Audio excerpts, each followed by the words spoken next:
Selamat datang di video kali ini. Ini adalah salah satu video tugas yang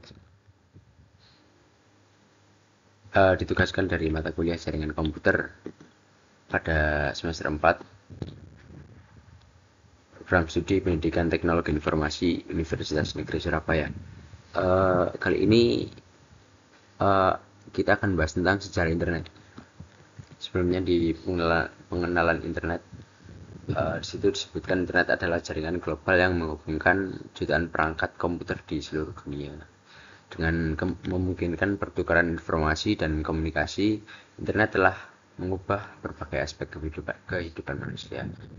Uh, Internet itu dulu dimulai adalah sebuah mimpi kolaboratif di antara para ilmuwan dan peneliti pada pertengahan abad ke-20. Pada awalnya, internet itu dirancang sebagai solusi untuk meningkatkan pertukaran informasi dan kolaborasi antar lembaga penelitian dan militer. Kemudian pada tahun 1960, Departemen Pertahanan Amerika Serikat menciptakan ARPANET yang nanti akan kita bahas. Uh, Kemudian dalam beberapa tahun itu ARPANET juga tumbuh pesat menghubungkan universitas dan lembaga penelitian di seluruh Amerika Serikat. Nanti pada tahun 1970-an protokol TCP atau IP, Transmission Control Protocol atau Internet Protocol yang dikembangkan oleh Bob Kahn dan Vincent Cerf. Protokol ini menjadi bahasa universal yang akan digunakan, memungkinkan berbagai jenis komputer untuk berkomunikasi satu sama lain, membentuk fondasi internet yang bersifat terbuka dan distribusi. Seiring waktu, internet terus berkembang dan mengalami transformasi besar dengan penemuan World Wide Web atau WWW kalau kita singkat kalau saat ini. Itu kemudian dengan adanya internet ini kita dapat dimudahkan dengan banyak hal, kecepatan dan lain-lain.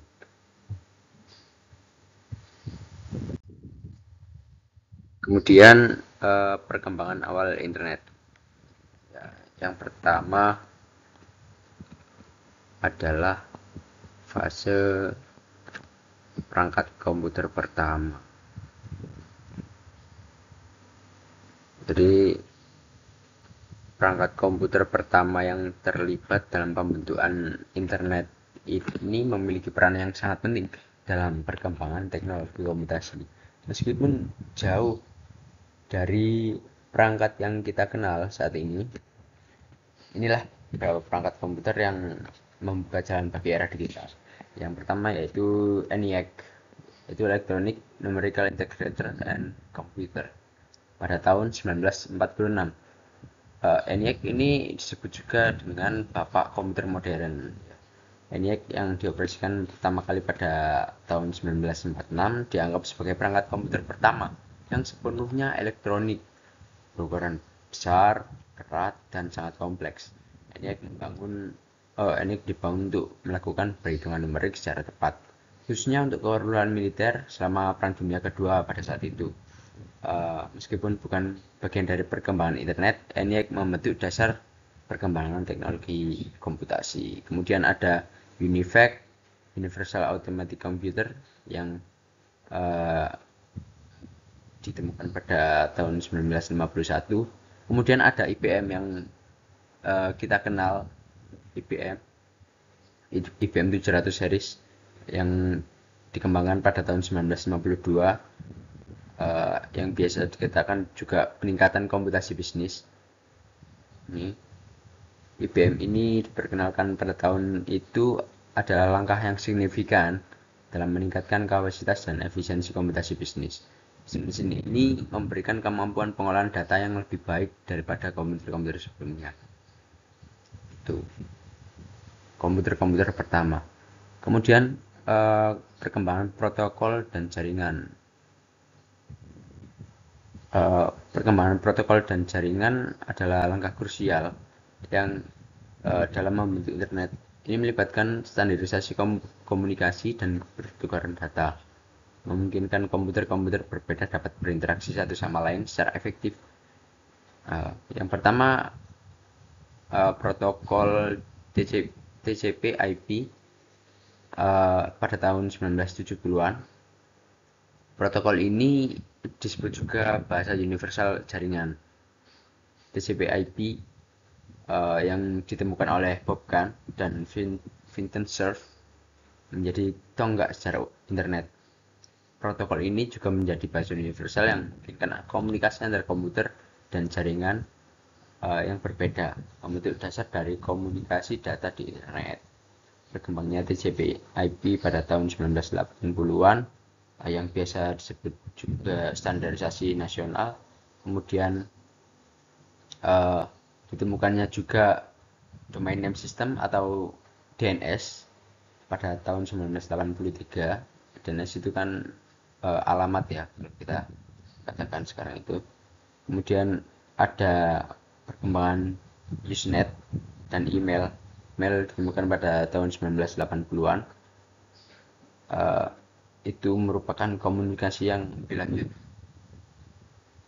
Kemudian yang ketiga ini adalah penemuan World Wide Web.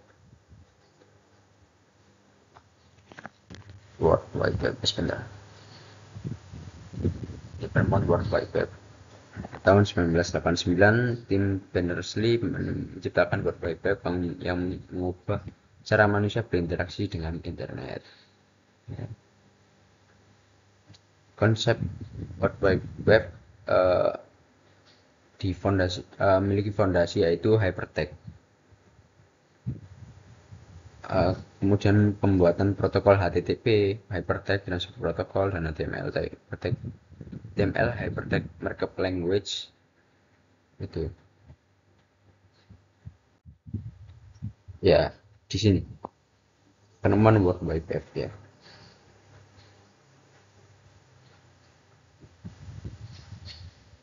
Ini tadi sudah. Kemudian di peran protokol, Berners-Lee menciptakan protokol HTTP itu dan HTML yang membentuk basis untuk pertukaran dan penampilan informasi di web.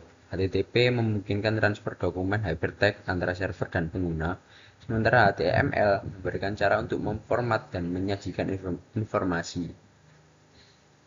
Kemudian peluncuran WWW atau World Wide Web ini secara resmi diluncurkan di CERN pada 1991, memberikan akses global pertama ke dokumen hypertext yang dapat diakses melalui internet, membuka pintu bagi pertumbuhan eksplosif situs web itu sendiri. Kemudian dampaknya pada sistem komunikasi, perkembangan WWW memungkinkan terciptanya aplikasi dan layanan baru yang mengubah cara manusia berkomunikasi dengan berbagai informasi. Kemudian perkembangan internet di dunia, ya, termasuk perkembangan internet di dunia. Yang pertama ada peningkatan kecepatan. Perkembangan teknologi telah mengakibatkan peningkatan kecepatan transfer data secara signifikan, memungkinkan akses cepat ke informasi dari seluruh dunia, FJ Rapid Query.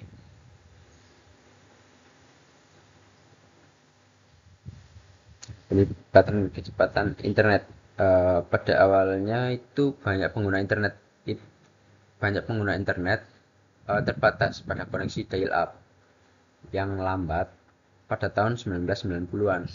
Namun saat itu perkembangan teknologi juga telah memberikan peningkatan signifikan dalam kecepatan internet. Perkembangan broadband serat optik atau fiber optik dan teknologi wireless seperti 4G dan 5G telah mempercepat akses internet. Kemudian pengalaman pengguna yang lebih lancar dan responsif. Kemudian global connectivity atau konektivitas global. Internet telah memungkinkan konektivitas global yang belum pernah terjadi sebelumnya.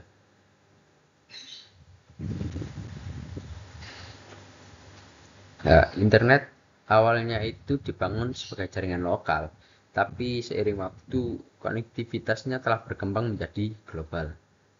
Proyek-proyek seperti kabel bawah laut dan satelit komunikasi telah memperluas jangkauan internet ke wilayah yang sebelumnya sulit untuk dijangkau.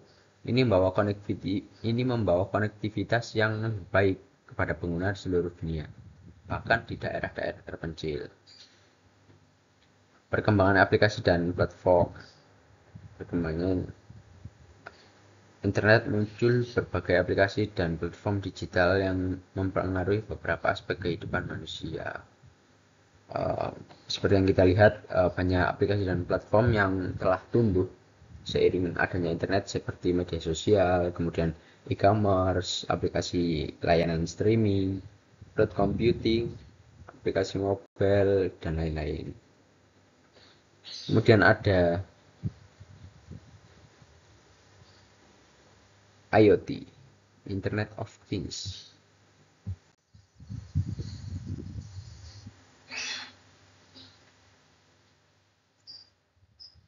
Kemudian peran internet dalam kehidupan sehari-hari yaitu yang pertama ada komunikasi, pendidikan, perdagangan, bisnis, dan hiburan, rekreasi. Komunikasi yaitu dengan adanya internet itu menjadi fasilitas komunikasi global, memungkinkan individu berinteraksi tanpa batasan geografis. Jadi sekarang kita dengan adanya internet kita dapat menghubungi orang Rusia dengan cepat tanpa harus mengirim surat yang lamanya berbulan-bulan seperti zaman dulu kan. Setelah adanya internet kita menjadi tanpa batas, tidak ada jarak yang memisahkan. Kemudian pendidikan. Internet memberikan akses ke gaya pendidikan yang memungkinkan pembelajaran jarak jauh dan akses informasi terkini. Jadi dengan adanya internet juga kan kita bisa belajar secara otodidak. Misalkan teknologi sekarang itu ada aplikasi yang disebut YouTube, kemudian streaming lainnya yang mungkin banyak mengedukasi dan memberikan konten-konten edukatif lainnya. Misalkan kita ingin mempelajari sesuatu materi itu bisa langsung didapatkan melalui internet. Jadi sudah banyak sumber yang mencantumkan materi-materi yang edukatif. Kemudian perdagangan dan bisnis. Internet telah mengubah cara bisnis dijalankan dengan elektronik, pemasaran digital menjadi bagian tak terpisahkan. Banyak e-commerce di dunia ini seperti Amazon, mungkin Alibaba, kemudian di Indonesia mungkin ada Tokopedia dan Shopee yang paling sering kita dengar seperti itu. Jadi semua akan digitalisasi pada waktunya. Kemudian hiburan dan rekreasi. Internet menyediakan berbagai bentuk hiburan dan rekreasi, mulai dari streaming, musik, film, hingga game online. Seperti yang kita ketahui, hiburan di internet sekarang sangat banyak. Jadi tahu ya. Kemudian dampak positif dan negatif, yaitu dampak positif dari internet adalah memungkinkan konektivitas global seperti tidak adanya jarak. Tadi kita bisa akses kemanapun, kapanpun. Kemudian fasilitas pendidikan seperti tadi atau LMS juga ada. Kemudian mendorong kolaborasi inovatif. Banyak yang dapat diciptakan dari internet. Kemudian penyebaran dampak negatifnya yaitu penyebaran informasi palsu, kemudian keamanan data dan privasi juga terancam, kemudian ketergantungan isolasi sosial. Ini banyak yang terjadi cybercrime, penyebaran informasi palsu seperti hoax yang banyak bertebaran di media sosial, kemudian keamanan data dan privasi itu juga karena internet adalah hal yang ranah yang cukup berbahaya dalam segi privasi kita. Kemudian ketergantungan dan isolasi sosial. Kadang banyak orang yang dengan adanya internet mereka menjadi ketergantungan terhadap internet, tidak ada internet, rasanya seperti hidup ini hampa seperti itu. Mungkin banyak orang yang merasakan hal seperti itu, dan banyak juga orang yang hidupnya bergantung pada internet, seperti pedagang e-commerce, kemudian content creator dan lain-lain seperti itu. Tapi itu bisa diakumulasikan kepada dampak positif juga. Kemudian tantangan dan perkembangan masa depan internet yaitu ada 3 mungkin: 5G, teknologi 5G, kemudian AI, kemudian IoT. Yang pertama 5G, yaitu teknologi jaringan terbaru yang mempercepat konektivitas hingga berapa kali lipat dari kecepatan internet yang saat ini. Saat ini kita uh, menggunakan internet 4G yang kalian tahu dengan kecepatan saat ini sudah sangat baik. Kemudian dengan adanya 5G akan lebih optimal lagi. Kemudian ada AI. AI ini adalah artificial intelligence atau kecerdasan buatan. AI akan mendukung perkembangan berbagai layanan internet yang lebih efisien. Banyak orang yang takut dengan adanya AI ini. AI mungkin akan menggusur pekerjaan yang uh, dapat dilakukan dengan mesin, karena sekarang banyak AI itu uh, dapat menggantikan pekerjaan manusia seperti membuat narasi atau lain-lain. Itu AI sudah berkembang sangat pesat dan bisa mencapai hal-hal seperti itu. Kemudian IoT, Internet of Things. IoT mengubah cara kita berinteraksi dengan teknologi dengan melayani.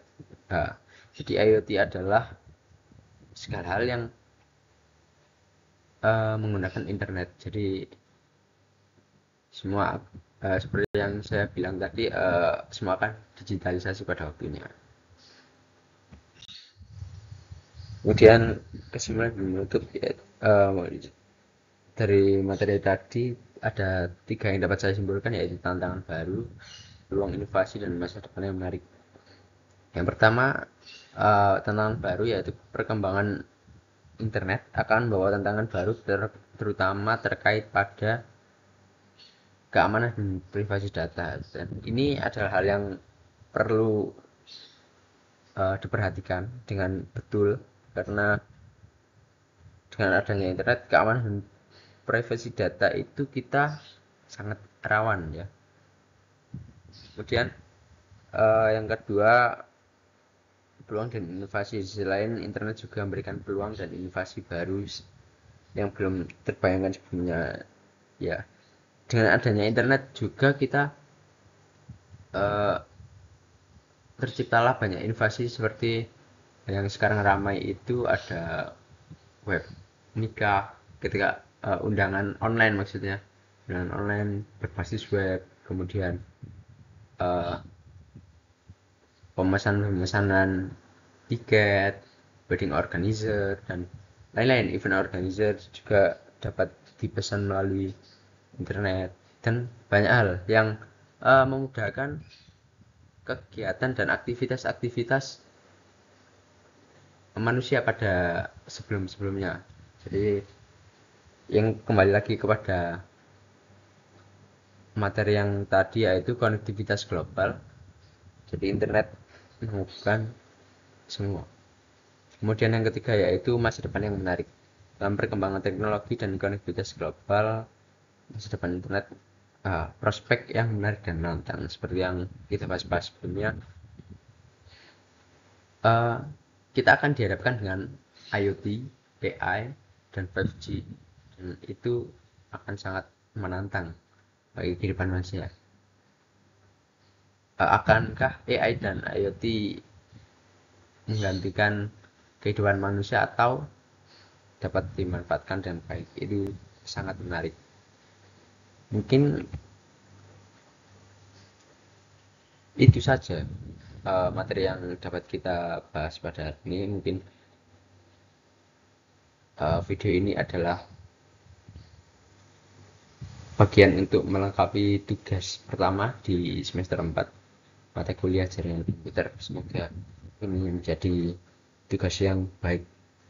Saya Ahmad Faisal Musafa dari kelas Pendidikan Teknologi Informasi 2022B mengucapkan terima kasih sudah berkunjung dan sampai jumpa.